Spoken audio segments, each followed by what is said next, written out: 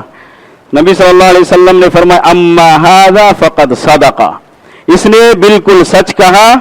فقم حتی یقضی اللہ فیک, یہاں سے نکل جاؤ, یہاں سے چلے جاؤ, یہاں تک کہ اللہ تبارک و تعالیٰ تیرے تعلق سے کوئی حکم نازل فرما دے. وہ فرماتے ہیں کہ میں مسجد نبوی سے باہر نکلا, بہت سارے لوگ تھے, مجھے کہنے لگے کیوں نہیں تم لوگ نبی صلی اللہ علیہ وسلم کے سامنے جھوٹ بات کہہ کے نکل گئے. میں نے کہا کہ نہیں, ایسا نہیں ممکن. کیوں؟ اس لیے کہ اللہ تبارک و تعالیٰ وحی کے ذریعے اپنے پیارے رسول صلی اللہ علیہ وسلم کو بتا دیں گے, اس لیے میں ایسا ہرگز نہیں کر سکتا. بہرحال آہستہ آہستہ کیا ہوا, نبی پاک صلی اللہ علیہ وسلم سارے صحابہ کرام کو فرما دیے, منع کر دیے کہ کعب بن مالک سے بات نہیں کرنا, اور ان کے ساتھ اور دو آدمی تھے, مرارہ بن ربیع اور ہلال بن امیہ, ان تینوں لوگوں سے بات نہیں کرنا, سارے لوگ ان سے بات کرنا بند کر دیں. وہ فرماتے ہیں کہ ہم ایسے چلتے تھے مدینے کی گلیوں میں, ایسا لگتا تھا کہ ہمیں کوئی جانتا ہی نہیں, جبکہ پہلے سارے لوگوں سے میل ملاپ ملاقات ہوتی تھی, سلام کلام ہوتا تھا, لیکن اب ہم سلام بھی کرتے ہیں تو کوئی جواب بھی دیتا ہے کہ نہیں, مجھے پتہ نہیں چلتا ہے. یہ ایسی سزا جو انسان ایسا سمجھتا تھا, یا وہ بتاتے ہیں کہ خود مجھے لگ رہا تھا کہ میری جان بھی اپنے لیے دشمن بن گئی ہے. پوری زمین, جو مدینے کی زمین مجھے پہچانتی تھی, وہ زمین بھی میرے لیے گویا کہ انجان بن گئی ہے. زمین بھی اب مجھے نہیں پہچان رہی ہے, گویا کہ زمین میرے لیے تنگ ہو گئی ہے. یہ اللہ تبارک و تعالیٰ نے قرآن میں ذکر فرمایا ہے. تو پھر اس کے بعد 40 دن جب ہوا, مکمل ہو گیا, تو نبی صلی اللہ علیہ وسلم نے یہ حکم فرمایا کہ ان لوگوں سے کہو کہ اپنی بیویوں سے بھی الگ رہے. 50ویں دن کیا ہوا, اللہ تبارک و تعالیٰ نے وحی نازل کی, آیت نازل کی, اور فرمایا کہ ان لوگوں کے توبہ قبول ہو گئے جو لوگ 3 لوگ پیچھے رہے, جنگ تبوک میں شریک نہیں ہو سکے, اور اللہ تعالیٰ ان پر راضی ہو گئے اور ان کی توبہ اللہ کے یہاں مقبول ہو گئی. دیکھیے یہ کیوں, اس لیے کہ انہوں نے سچ بات کہی نبی صلی اللہ علیہ وسلم کے سامنے. اگر وہ جھوٹی بات کہتے تو پھر اللہ تعالیٰ وحی نازل کر کے بتا دیتا, جیسے منافقوں کے تعلق سے بتایا کہ یہ منافق آپ کے سامنے جھوٹا عذر بیان کیے, یہ عذر نامقبول ہے, غیر مقبول ہے, ان کا عذر قابل قبول نہیں ہے. اور یہ تینوں شخص, کعب بن مالک, مرارہ بن ربیع, ہلال بن امیہ رضی اللہ تعالیٰ عنہم اجمعین, یہ تینوں شخص سچ بول کر نبی صلی اللہ علیہ وسلم کے سامنے سے نکلے, اور اللہ تعالیٰ نے ان کی توبہ کو قبول فرمائے.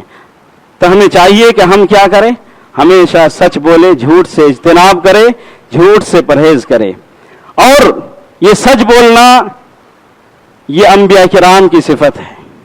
یہ انبیاء کرام, اللہ تبارک و تعالیٰ نے ابراہیم علیہ السلام کے تعلق سے, ادریس علیہ السلام کے تعلق سے فرمایا انہو کان صدیقا نبیّا, یہ سچے تھے, نبی تھے, سچے تھے, سچ بولتے تھے. اور اسماعیل علیہ السلام کے تعلق سے بھی فرمایا انہو کان صادق الوعد, یہ سچا وعدہ کرنے والے, یعنی جب کوئی وعدہ کرتے تو پورا کرنے والے تھے. تو یہ انبیاء کرام کی جماعت ہمیشہ سچ بولتے تھے, کبھی جھوٹ نہیں بولتے. تو اسی لیے ہمیں چاہیے کہ ہم انبیاء کرام کی صفات کو اپنائیں اور جھوٹ سے اجتناب کریں. اور اگر آپ کو مثال دی جائے ہمارے پیارے رسول صلی اللہ علیہ وسلم کی, تو یہ سب سے بڑے نمونہ ہیں ہمارے لیے, یہ ہمارے لیے سب سے بڑے نمونہ ہیں. آپ کو معلوم ہے کہ جب ہرقل کے یہاں ابو سفیان سے پوچھا گیا تھا, ہرقل نے پوچھا تھا کہ یہ نبی جو نبوت کا دعویٰ کرتے ہیں وہ تمہیں کیا حکم دیتے ہیں, تو انہوں نے فرمایا کہ وہ ہمیں سچ بولنے کا حکم دیتے ہیں. یہ نبی صلی اللہ علیہ وسلم سچ بولتے ہیں. تو یہ دشمن گواہی دے رہے ہیں کہ نبی صلی اللہ علیہ وسلم سچ بولتے ہیں. اور پھر جب نبی صلی اللہ علیہ وسلم سارے لوگوں کو جمع کر کے بلایا اور کہا کہ اگر میں تم سے کہوں کہ اس پہاڑی کے بھی پیچھے تمہارے دشمن ہیں, تم پر حملہ کرنے والے ہیں, تو کیا تم ہماری بات کو مان لو گے؟ تو تمام لوگوں نے کیا کہا, کفار نے کہا ما جربنا علیک الا صدقا, ہم نے تو کبھی آپ کو جھوٹ بولتے ہوئے پایا ہی نہیں. اور یہ الصادق الامین, یعنی سچے ہیں, امانت دار ہیں, کبھی بھی نبی صلی اللہ علیہ وسلم اپنی زندگی میں جھوٹ نہیں بولے. اس لیے ہمیں چاہیے کہ ہم ہمیشہ سچ بولے، جھوٹ سے اجتناب کریں، اور جھوٹ بہت بڑا مرض ہے، اس لیے ہمیں چاہیے. اور اللہ تبارک و تعالیٰ نے پھر مسلمانوں جو سچ بولتے ہیں ان کے تعلق سے فرمایا ان المسلمین والمسلمات والمؤمنین والمؤمنات والقانتین والقانتات والصادقین والصادقات. ایسے کرتے کرتے 10 لوگوں کے بارے میں ذکر کیا، 10 قسم کے جو لوگ مسلمان مرد اور عورت ہیں، مومن مرد اور عورت ہیں، فلاں ہیں فلاں ہیں، کرتے کرتے ذکر کیا کہ جو سچ بولنے والے ہیں، اور چاہے وہ مرد ہو یا عورت ہو، سچ بولنے والے اعد اللہ لہم مغفرتا واجرا عظیما. اللہ تبارک و تعالی ان کے لیے یہ وعدہ کیا ہے کہ ہم ان کو معاف کر دیں گے اور ان کے لیے آخرت میں اجر عظیم ہے. اس لیے ہمیں ہمیشہ چاہیے کہ ہم کیا کریں، سچ بولیں اور جھوٹ سے اجتناب کریں. ہمیں چاہیے کہ ہم بار بار ہم یہی کہہ رہے ہیں کہ ہم جھوٹ سے پرہیز کریں اور پھر سچ بولتے ہی رہیں. اور آگے جو پیارے رسول صلی اللہ علیہ وسلم نے جو حدیث بتلائی، یہ سچ بولنا یہ نیکی کا راستہ ہے. سچ ہم کو نیکی کی طرف بلاتا ہے اور پھر نیکی جنت کی طرف بلاتا ہے. حدیث کیا ہے؟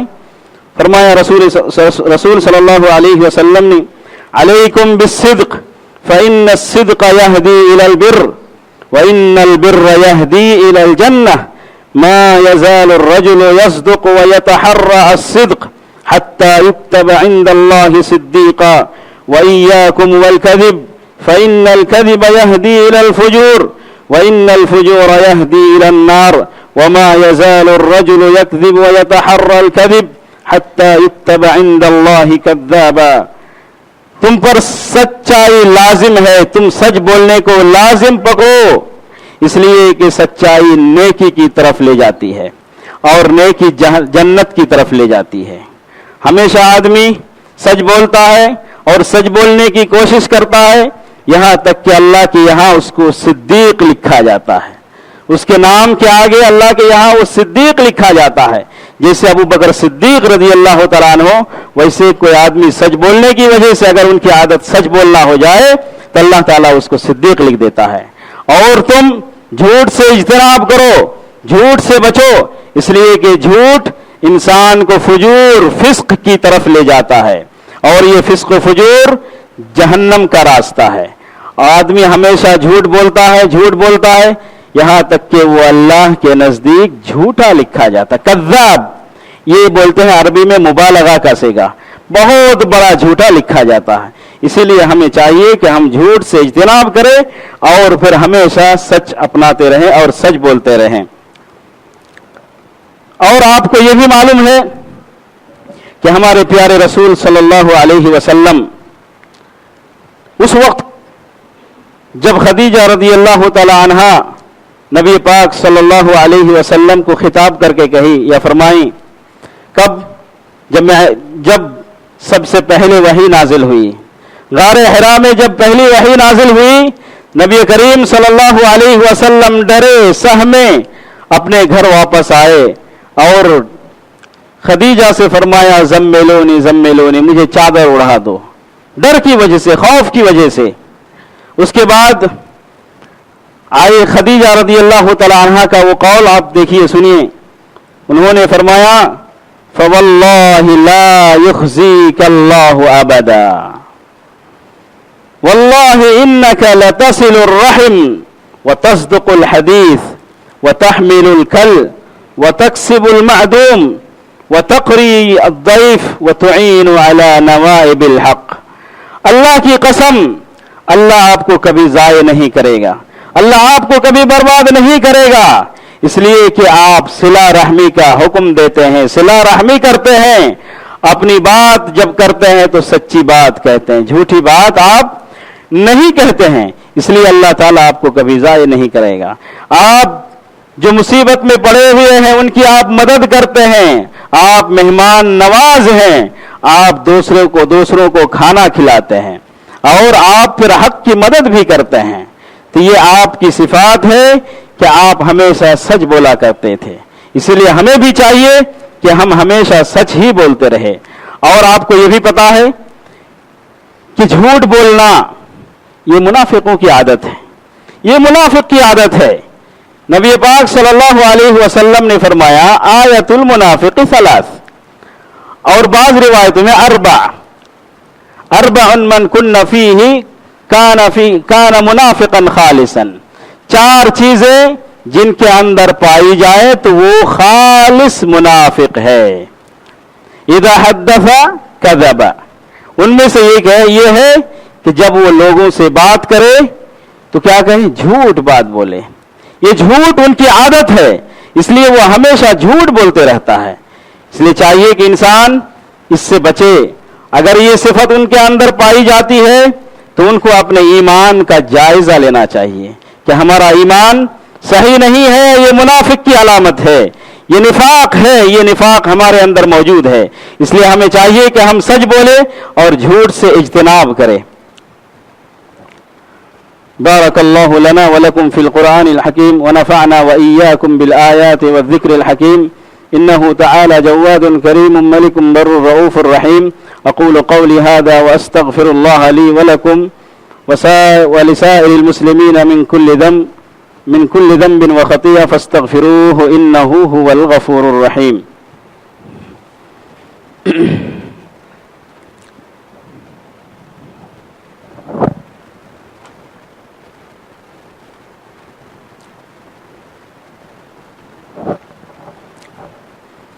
الحمد لله كفى وسلام على عباده الذين اصطفى اما بعد۔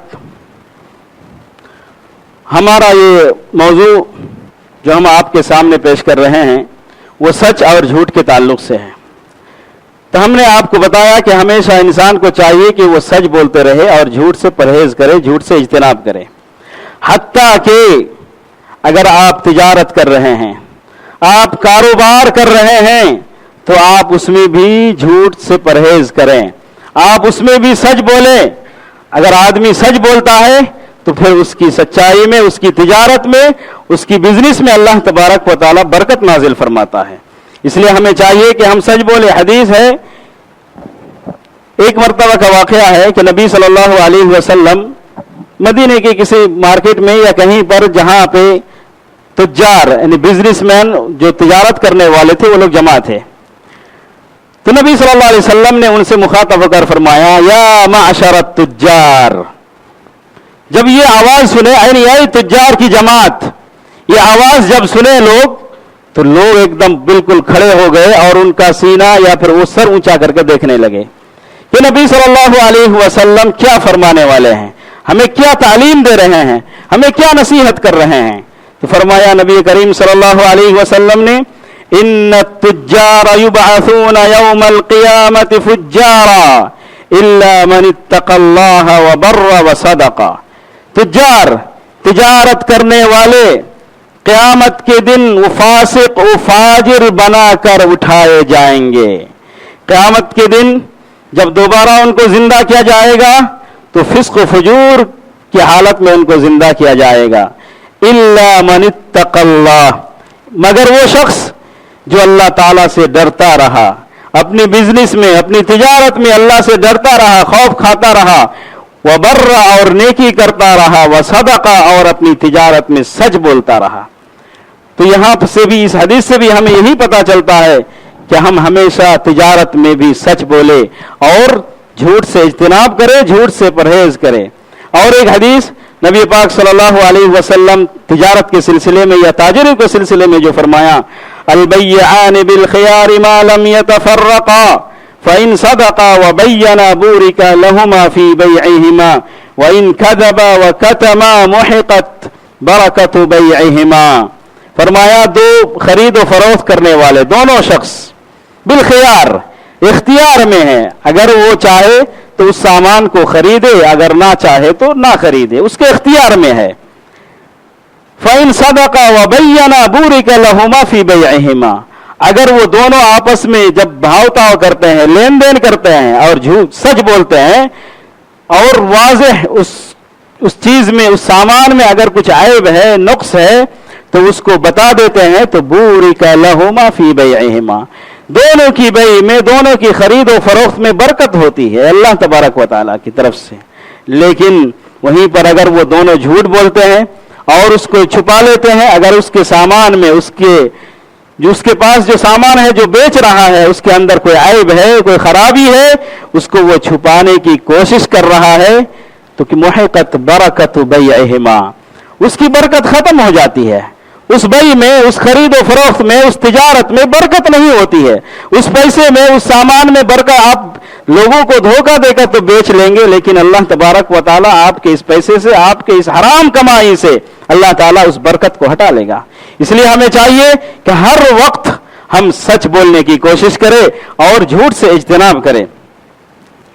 اور آخر میں یہ بھی بتاؤں کہ ہمارے لیے تو ابھی ضروری ہے, خاص کر اس وقت, کہ ہم عقیدہ توحید کو سچ کریں.